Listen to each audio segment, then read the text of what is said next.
வேட்பாளராக மீண்டும் இரண்டாவது முறை உங்களிடத்தில் மாண்புமிகு கழக தலைவர் தமிழ்நாட்டின் முதலமைச்சர் ஒப்படைத்திருக்கிறார்.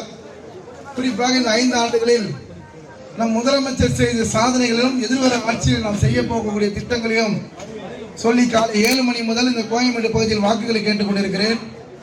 ஏறக்குறைய ஒரு 15 நாட்களாக நாங்கள் தெருவாரியா வீடு வாரியா போய் ஓட்டு கேட்கிறேன்.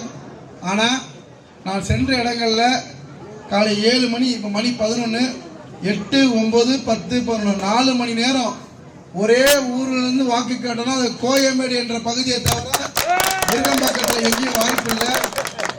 இதிலே போட்டியிடுகின்ற எதிர்கட்சியினர் தெரிஞ்சுக்கணும், கோயம்பேடு இன்னைக்கு இல்லை நாளைக்கு இல்லை, என்னைக்கும் திமுகவின் அசைக்க முடியாத கோட்டை என்பதை வருகின்ற மே 4 ரிசல்ட் எண்ணும் போது நீங்க பார்க்க போறீங்க.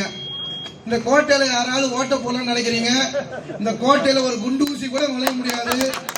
காரணம், இங்க இருக்கக்கூடியவர்கள் நம்மள வட்டக்கழக செயலாளர் மாமன்ற உறுப்பினர் அண்ணன் லோகனன் தலைமையில் இருக்கக்கூடிய அத்தனை பேரும் அண்ணன் தம்பிகளாக, மாமன் மச்சான்களாக, சித்தப்பா சித்திகளாக, உறவாக இருந்து கழக உடன்பிறப்பாக இருந்து பணியாற்றி கொண்டிருக்கிறார்கள்.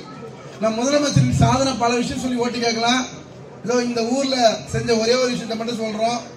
40-50 ஆண்டுகளாக இந்த பட்டா கிராமணத்தை பட்டா இல்லாம இருந்தது.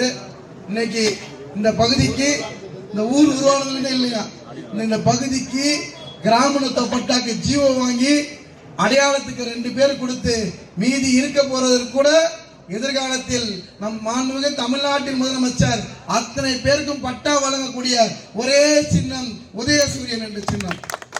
இந்த பகுதியில் 53 குறுக்கு தெரு இருக்கு. இந்த 53 குறுக்கு தெருவிலையும் நம்ம மாமன்ற உறுப்பினர் இந்த ஊர்லயே பிறந்த ஊருக்கு புகழ சேரு இப்படி பாட்டு வரிகள் இருக்கு. நம்மளுடைய மாமன்ற உறுப்பினர் இந்த பகுதியில இந்த 53 தெருக்களும் மிகுந்த ரிஸ்க் எடுத்து அதுக்குரிய நிதி ஆதாரத்தை எடுத்து சில பேர் கேட்கறாங்க.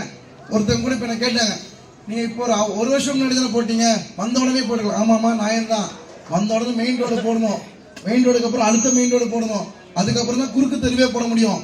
இந்த 40 வருஷத்துல கோயம்பேடுல இந்த ஊர்ல குறுக்கு தெருல 53 தெருல 26 தெருக்கு ரோடு போட்டு கொடுத்த சின்னம் உதயசூரியன். மீதி இருக்க ரோடும் போடப்படும், தெரு லைட்டும் போடப்படும், தெரு போர்டு வைக்கப்படும். இது வெறும் கோயம்பேடு ஊருக்கு மட்டும் கிடையாது. நான் இருக்கக்கூடிய கடிகாபுரமாக இருந்தாலும் சரி, வன்னியர் தெருவாக இருந்தாலும் சரி, ராஜாநகர் இருக்கக்கூடிய சாலிகிராமமாக இருந்தாலும் சரி, நம்ம ஆட்சியில இதுவரைக்கும் 300க்கும் மேற்பட்ட குறுக்கு தெருவை போட்ட சின்னம் உதயசூரியன்.